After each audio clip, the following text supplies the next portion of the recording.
It's Anna Livermore with In the District, where today I have Frances Harder. And Frances, if you guys don't know her, she's incredible. She's written a book called Fashion for Profit and some other books, right? Right, Frances? Yes, right. Branding book and a costing book.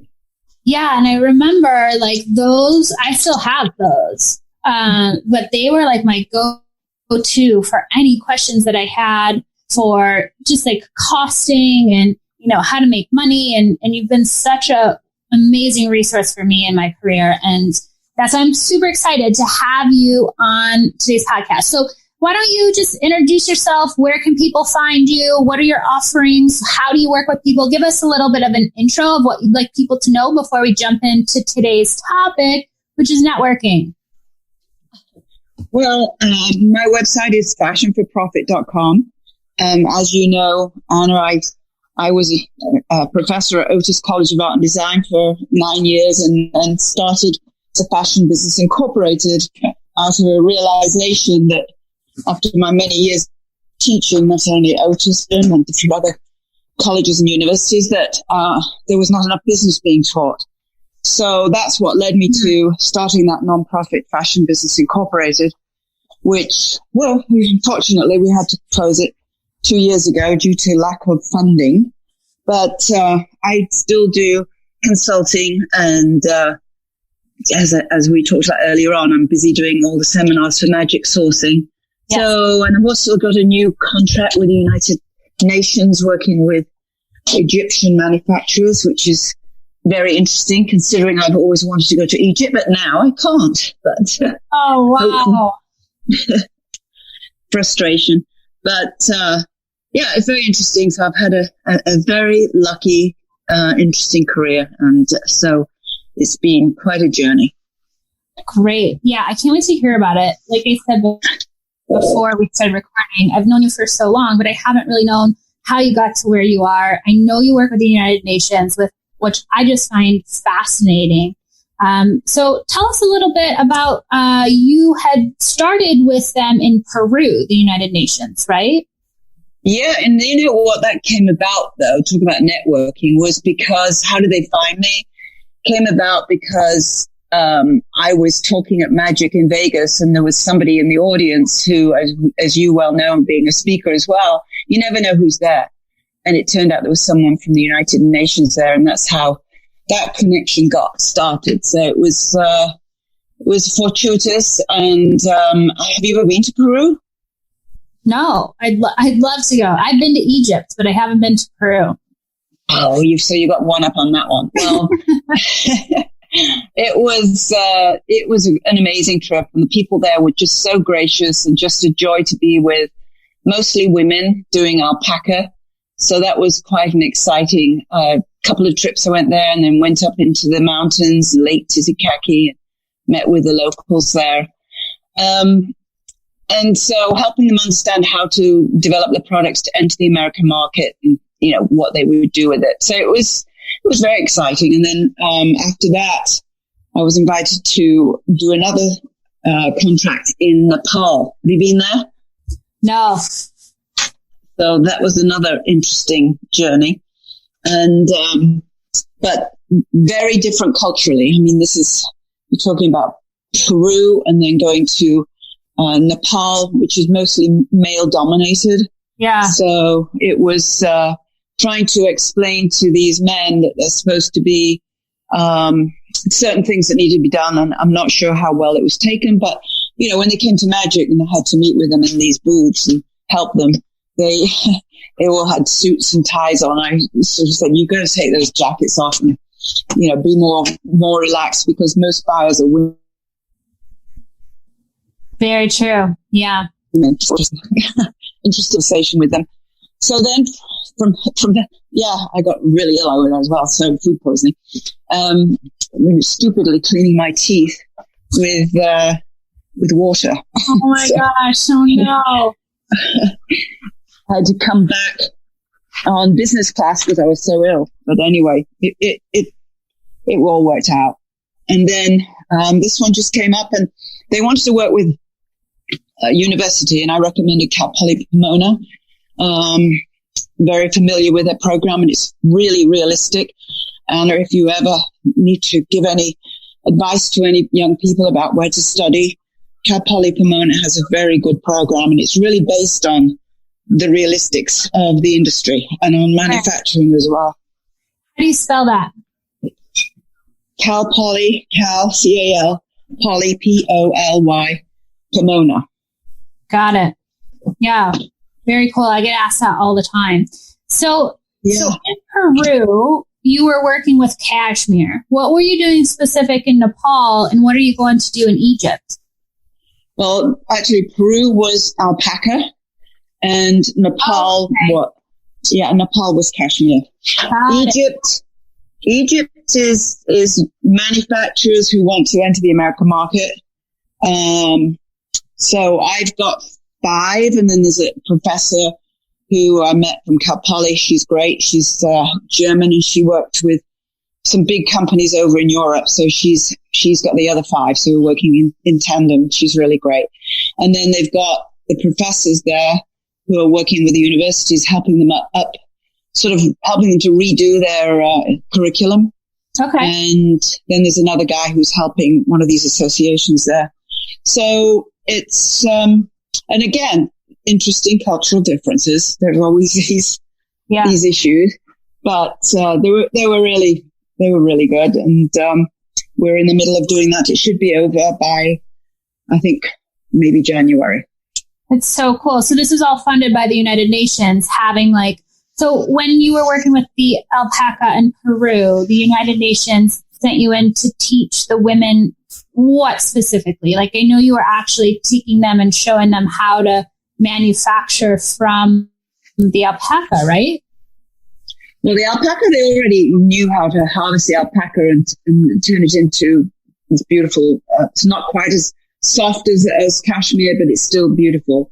Yeah. So they make shawls and sweaters, and there's a lot of hand knitting done there as well. And one of the biggest things that I thought was impressive, and this was probably about 6 years ago, was that there was quite a group of doing sustainable. So they were using vegetable dyes and things like that. So I thought, it was, and these little kind of companies that are, you go in and you wonder what happens if they want to go to the bathroom. But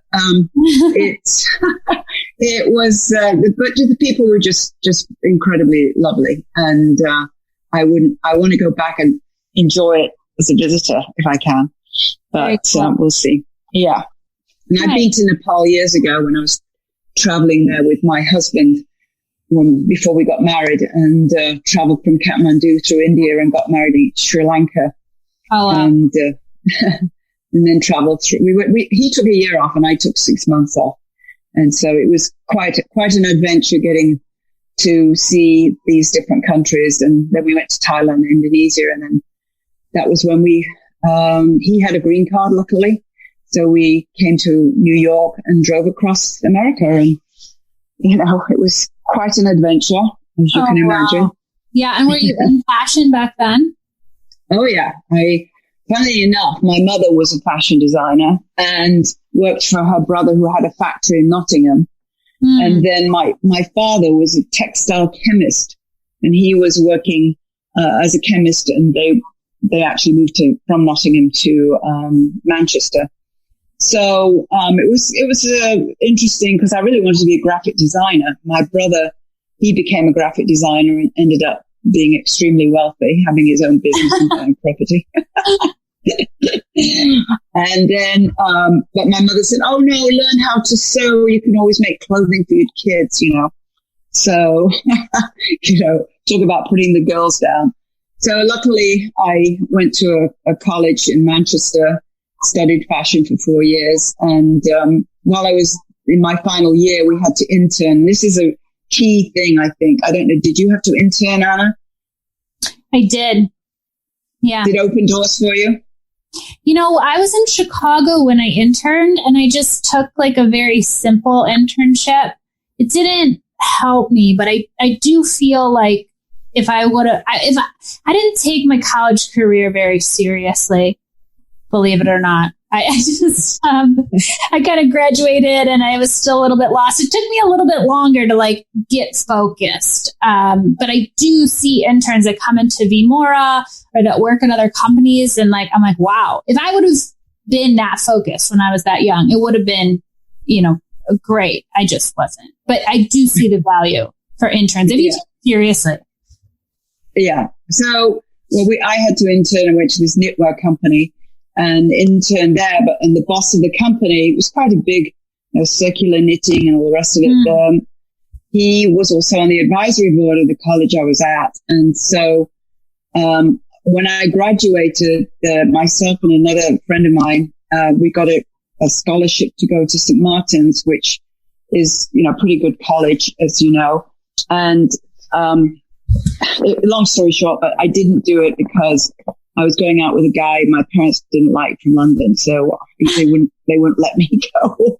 How your personal life affects your actual career. So yeah, it's huge. It is, isn't it? Yeah. So anyway, the guy who I'd been working for offered me a position there as a designer. And so I started working there.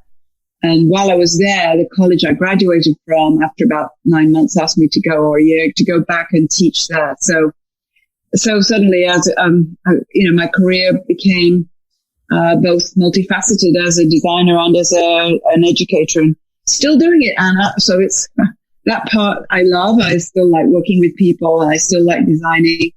So that was really great. And then, after that, a lot of messing around, but went to Bristol and then worked in London designing and teaching there. But then my husband, I did marry that wrong one from London. The one your parents didn't like, you married him? Yes. And actually, if they'd let me go to London for that scholarship, it would have been over in 6 months. Well, little did they know. Yeah. So then he got a job in Munich.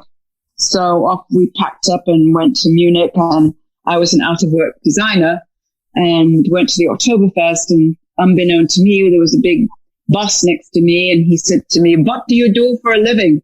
I said, "I'm a designer." He said, "We need designers. Can you start on Monday?" And I said, "Yes, okay." So it's so funny. Managed to BS my way through 4 years on a drawing board.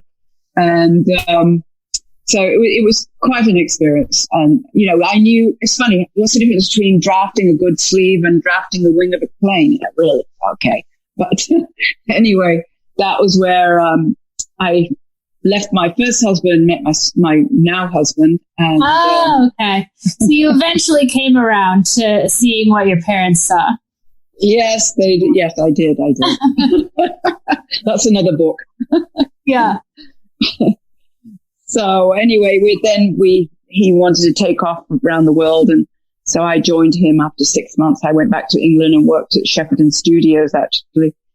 So anyway, all in all, when we got to America, I was again using my network, and through Lonnie Kane, I knew through a friend, he wanted a designer to work for his small company doing denim, and that was in LA. So suddenly the door opened in Los Angeles, and that took me to another couple of jobs. And then one of the designers came in, just graduated from FIDM, and she said they're looking for teachers at FIDM. And as I was pregnant, I did not want to work full time. So anyway, it was lucky. So I went to work there and learned a lot teaching. First time in America. They were very well organized. I was impressed the way they did it. And I was there probably for about 3 years and then went up to Seattle. My husband got another job up there. So got a job teaching at Seattle Central College, which was also a great experience, and a great team of teachers there. I'm still friends with the head of the department. Now let me back you up. I know that it might age you, but I'm fascinated with when did you land in New York? When were you in LA? What did it look like? How was it different? I just think it would be just so different than what it is today. I don't think we understand how cool it was and how accessible it was. And, there was so much done here that. Yeah. I mean, we came in, I have to think how old my son is. We came in 75. Wow. and traveled through America. And in our old car, it was, like Ace Ventura car. And drove through those middle states very fast, Anna. I don't know if you've ever been to some of them. They don't count. Talk about New York and then LA. and for everyone listening, I'm from Chicago, so I am a Midwest girl. I just, when it comes to fashion, we're really looking at New York and LA. Yeah. Well, we didn't spend too much time in New York. We stayed with a friend there, and she was a designer then. So we stayed there, and then we took off on our old banger across America, and that was amazing. And as I say, got to LA, and it was funny, honestly, Anna. When we got to LA, it was like, okay, this is it for me. I want to stay here. Okay. And the weather was perfect. I'm from Manchester in England. It rains all the time. It's damp. Pretty nice there. Yeah. So I lucked out. And, but you ended up in Seattle. Yeah. And then again, after 4 years, was it? I think, we got fed up with the weather. I did. And so we decided to go back to Munich and give the kids sort of European background rather than just being American. So they got a different culture. So we went back to Munich, and for me, this time, it was very different being a mother of kids because the schools are out at 12. You've got to do all the homework and all the rest of it. But, so after 2 years in Germany, we decided to return to LA, and we bought a new VW bus, and we all drove across America, the two kids and our dog that we've taken from our dog from here that we adopted in LA, took to Seattle. She was an international dog. And then Germany, and then traveled through America. So we came to LA and started teaching again at FIDM. So suddenly another episode. Nice. And now, what was LA like? Because what I know of, I'm in New York, obviously, but what I know of LA, there's lots of larger factories, lots of swimwear, but there's still a lot imported on the West Coast from China and Asia and places like that. So that's new. That wasn't happening until the late 90s, right? Yeah. No, they were manufacturing themselves here a lot. Yeah. And it was very typical sort of American, hippie styles. I loved it. The bell bottoms, and it was, the styles then I just thought were really cool. So it was an interesting experience of designing here in LA and working for this company called Colors. So we were designing denims and sweaters. It was a big company. So it was good. Yeah. And then Lonnie went on to start his own business, Karen Kane, and still in business. Oh, wow. Nice. And how do you, how has that been? How do you, I don't know. What is that like for you guys? In what way? Sorry. Well, just so Lonnie, his name is, right? Yeah. Right. Has his own company. And then you're, so what does that company do? Oh, they're manufacturers. Clothing. Okay. Yeah. Karen Kane, big company here. So, but I started teaching, and I did not want to go and work full time. So teaching was perfect because you were, working, it was considered full time 3 days a week. And I usually took the summer off so I could be around for the kids. Oh, nice. So I got involved in a lot of volunteer stuff. I started my own line of clothing for children. That was another experience. Oh, I didn't know that. Yeah. And it's called Togs. And I had a showroom here in LA. And then she said she wanted me to make duplicates for the showroom in New York, which I did, ran around all excited.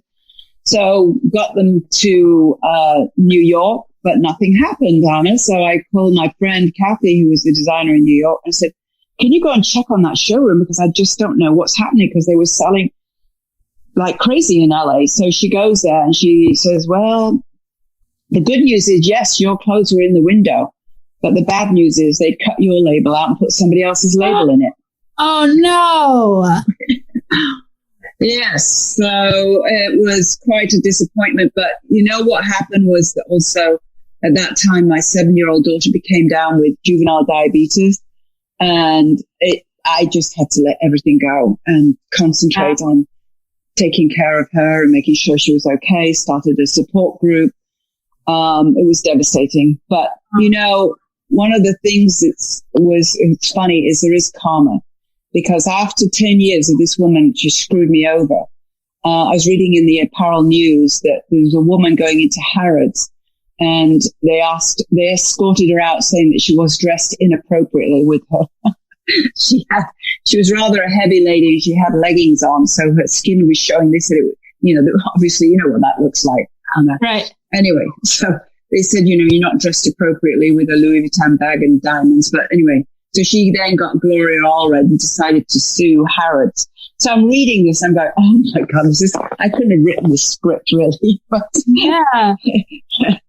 Anyway, that was good. But wait, was the woman this woman that screwed you over? Yeah, exactly. Oh.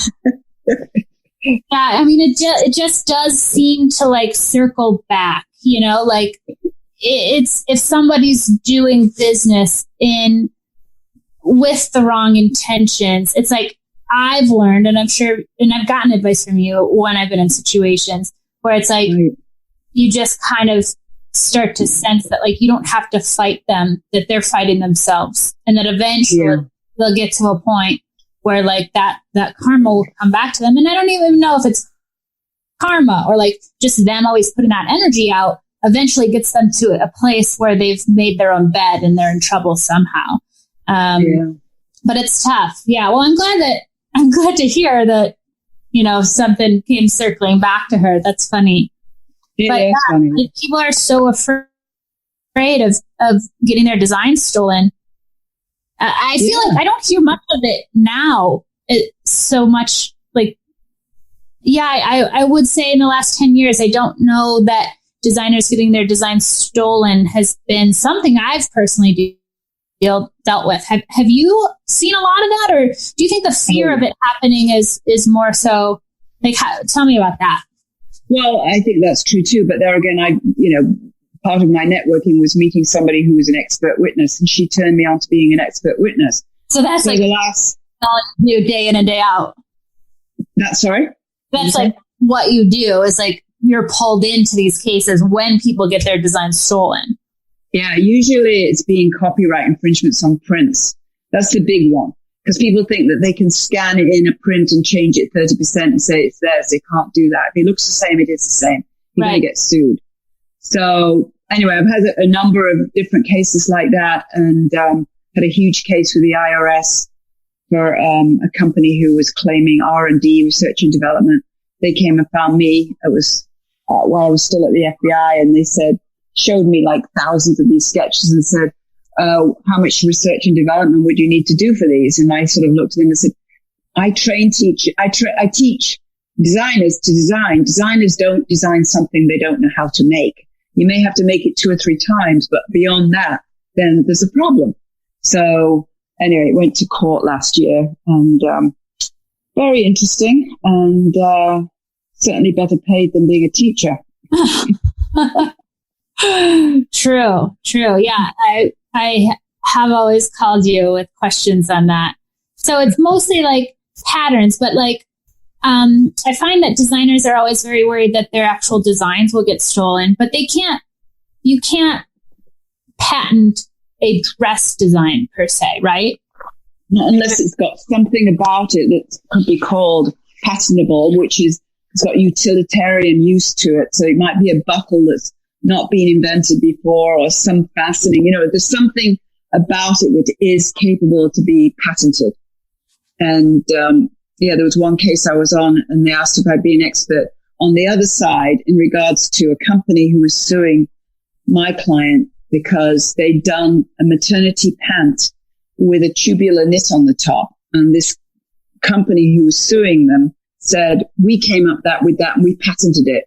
And I said, when I was pregnant, I cut the top of my jeans off and I made my own maternity pants with that way. You know what I mean? By the tubular knit.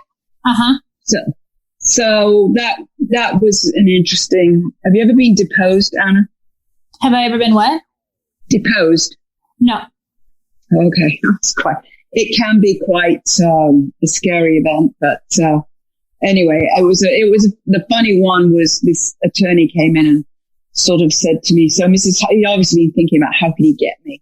Yeah. You got, cameras going and everything. He said, so Mrs. Harder, you talk about the breast area. And as you're the only woman in the room, would you mind standing up and showing me what you mean by your breast area? And I said, well, actually, you have a breast area. If you stand up, I'll show you where your breast area is. Kind of shut him up. Wait, this had to be before 2020. I don't feel like that would go over well nowadays. Oh, this was about, I don't know, maybe 8 years ago. Oh, wow. What a jerk. I know. I went to the bathroom and the stenograph woman came in and she just gave me like a little high five and walked out. So, yeah. Gosh, yeah. So many. I bet you've had so many experiences. Oh God, yeah. So tell me a little bit. You wrote the book, Fashion for Profit. You've got the 10th edition coming out, or it just came out? No, it's been out for a while, and in fact, I'm now working on the 11th edition. Of course. So, yeah, God forbid I might relax, but yeah, it's been quite a journey, and it's opened up many doors and opportunities. So I've been very excited with, how things work. Yeah, I was while I was teaching at Otis, I was invited to design.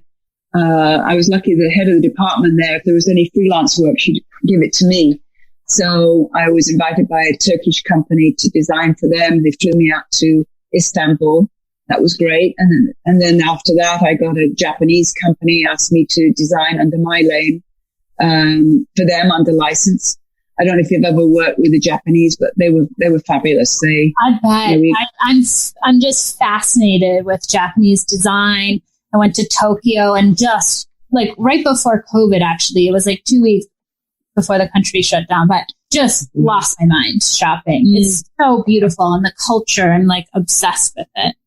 Yes, they were really, well, it's actually at that time, quite a male dominated society, but, I flew out there and they met me for, number of meetings, and I designed a junior line for them that was under my license, and they had a store in Santa Monica, so they were selling it there, and also we were shipping it to China to have it to Japan. So it was interesting. And then I had this other opportunity to design for the Royal House of Brunei, and flew out there. They wanted someone to design their active sportswear. I went out there, so learned a lot. You're seeing these palaces, and my God, the money there was unbelievable. They had a ficus tree on the entrance with diamonds on every leaf, and it was quite an amazing experience. And then after that, I was lucky enough to design a line for Priscilla Presley that we sold on Home Shopping. Met with her. Wow. She was a delight. And then she asked me to design some T-shirts for Graceland. So I did some graphic work for T-shirts with Elvis's original guitar on it. So we did two lines for Home Shopping.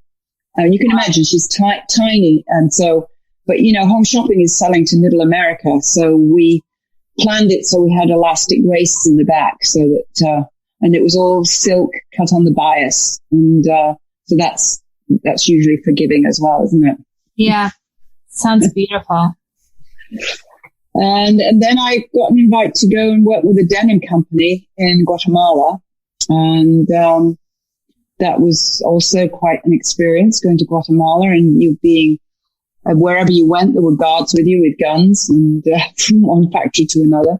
But it was brilliant to see. Have you seen them doing the distressing of denim? I know how they did that. They're really like artists, and that's what they say about why LA is the capital for denim in America is because a lot of Hispanic workers work in the factory, and they're artists in how to distress these denim pants, the denim jeans.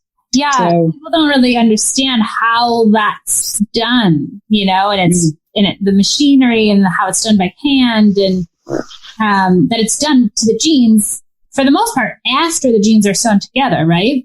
Oh yeah, definitely. Yeah, it's not like you just buy the fabric and it looks like that. Oh no, it's all done and washed. Now they've come up with a new way of treating it. Instead of using thousands of gallons of water, they're now doing oxidization. So they'll make the jean and then they'll put it into, it looks like a washing machine, but it's they pump oxygen in and that bleaches out the denim. So you get that distress look. So it's saving the water as well. And that's quite a good advancement in, finished denim. Yeah, because the use of all the water, it's not sustainable. And there's so many different ways to be sustainable and environmentally conscious. And I don't know that people always know start to finish all the different ways that your garment affects the environment. The hundreds.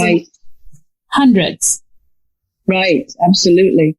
But anyway, that was exciting. And then, in the meantime, I'd started the FBI and, while I was at the FBI, again, other doors opened up and got an invite by the French government to go over there to see what they were doing about counterfeiting.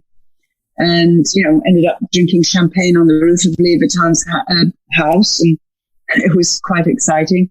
Another trip was to Munich. And that was also an amazing trip to Munich, Frankfurt, Berlin, and going back to seeing Germany in a different way. That was also great. And then through my sessions at Sourcing, Hong Kong Trade and Development asked me to go there and do some seminars for their shows. And went over there, took a group of new designers and showed over there. That was interesting. You would have liked that. That's a good one. I think that they might be still doing something like that. So we took a group over there, and that was very rewarding. I think then we went back again. I went back with Trish actually, and we took another group there, and that was an interesting trip. So and then all of Shanghai. it is just like you have one little yes or opportunity, and then you take it, even though it's not, exceptionally your dream, but that leads to another thing, which leads to another thing, which, that's what I try to explain to, just interns and people new to the industry is like every little decision, every little time you step forward, even if you're stepping lateral, like you might meet someone that'll bring you to your next opportunity, right? So like what you're saying here is like, I went from this place to Hong Kong and that's bringing you to somewhere else. And then, so that's kind of like the key, right? Was that the advice that you'd give someone that's new? Yeah. I mean, it's really, they don't magically open, Anna. This is the thing that they have to work when these opportunities come their way. You have to be able to perform, right? Otherwise the door will close. Yeah. So it was an interesting journey from one spot to the other. And then, after Shanghai, I was invited by the Australian government to go there and, do some presentations in Sydney, Melbourne, Brisbane and Perth. And that was an amazing experience. Have you been down there? No, I haven't. Yeah. So yeah, that was great. And I was supposed to be going back in the fall. They invited me back and of course can't do it. Right. So I'm going to do some online for them. And then it went on to the United Nations one to work with Peru and Kathmandu, and then now with Egypt. So those have been quite an adventure, as I said earlier on. And then, of course, doing the expert witness work. Yeah. Yeah. That's just like your networking has truly been international because you've just gone all over, just all over. It's amazing. It's amazing. And you've done fashion in all these different cities and places and countries all over the whole world. Right. And basically, a lot of it was, helping them understand the entrepreneurship and the industry itself, which, as you know, it's not just about designing a dress. There's a lot more involved, as you know. Yeah. Yeah. And that's what I've always been drawn to you about is like, you're always super informative and realistic and willing to help. So I think being willing to help and to say yes, like that's what's really opening the doors for you in return, is being willing to have these conversations with whoever asks you whatever questions they're asking you, right? Yeah, if I can help. And, I've got this young girl who contacted me 2 years ago. She was 16 years old and wanted to go in the industry. And so I met with her, and she's now doing all my social media, and I'm mentoring her. So hopefully doors will open for Rebecca. I have a funny story similar to that. Let's see, she was 12. I had my art teacher from high school reach out to me. At the time, I didn't realize he was like 22, 23, and he was teaching us when I was in high school. And his daughter reached out to me when she was 12 and said she wanted to get into fashion. And I gave her some of my online courses. And throughout the years, she reached out to me and she was like, what should I go to school for? And I was like, honestly, I feel like if you went to school for business and if you were to study Mandarin, you'd have your foot in the door. And then, you can get an internship in the fashion design world, and you can learn a lot. Like if you want to go into fashion as a business, you should go to school for business.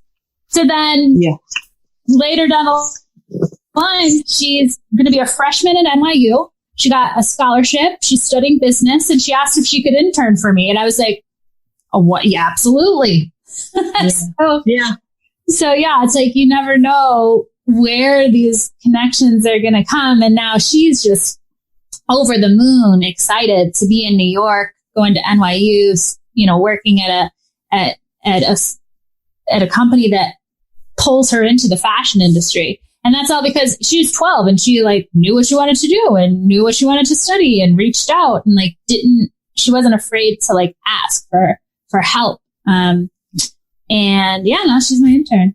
So that's great. Really that's cool. Great. Yeah, it is. Yeah. So it's been quite a journey, and still very fortunate to be able to be continuing. I'm working now with the Shanghai University, who wants me to teach a class online based on my book, Fashion for Profit. So trying to work that one out. Have you worked with Chinese companies? I have a little bit. It's different. Yeah, that's a good way of saying it. Yeah. Yeah, it's very different. Mm-hmm. Yeah, so I'm trying to figure all this out, and it's been going on for a long time, and we still not got to an agreement on what needs to be done. So working with an attorney here and an attorney there, and we'll see what happens. Getting the logistics done. Well, that's so awesome. I just love that you took the time today to run me through your story and all of your experiences. I've heard bits and pieces, and I knew you did this and that, but I didn't really ever have the full story of where, it all started because you were following a boy that your parents hated, right? You could say that. I mean, it's just it's all these decisions and little things that bring us to where we are, and being able to open up doors and to say yes. It's just, I love to hear people's stories. I love to hear people's stories. I do too. Yeah. I know you've probably got to finish soon, but I had a guy reach out to me. He said, I've had your book for a couple of years, and I'm trying to get some samples made. I've got this idea. And he took it into somebody. I don't know how he found this company here. And he wanted a tailored jacket made. He took in some samples and showed them. They said, "Oh yeah, our deposit's $5,500." You've heard this sort of stuff many times, I'm sure, Anna. And so he gives it $5,500, and then they said, "Okay, your jacket's ready." And they go back, and nothing like he asked them to make it. Nothing. I mean, it was a bomber jacket when he got there, and he contacted me and he said, "I just don't know what to do." So anyway, I've been helping him, and he's extremely grateful. So I've got him lined up with a good guy who I know will be trustworthy, and I know he knows what to do. So Carlo from Couture, the clothing company, is doing his jackets for him, and he's over the moon. So, and now tell us how we can get your book. Well, if they go online, they can buy it through fashionforprofit.com. They can get it on Amazon as well. If they mention it on our website too. Yeah. Yeah. You should give them a special deal through Anna. They get the discount, right? So it's an $80 special, which is a $50 discount. That's awesome. And then I will give them 20 minutes consultation. Awesome. And how can they contact you? Through my website or through emailing me at Frances with an E, not an I, not the Pope yet, at fashionforprofit.com. Amazing. Well, thank you so much, Frances. This was so great. And for everyone that's listening, obviously I'm Anna Livermore. Thanks for listening for In the Fashion District. And we will see you next time. Thanks again, Frances. Thank you, Anna. All the best. Stay in touch, okay? I will. Okay. Take care.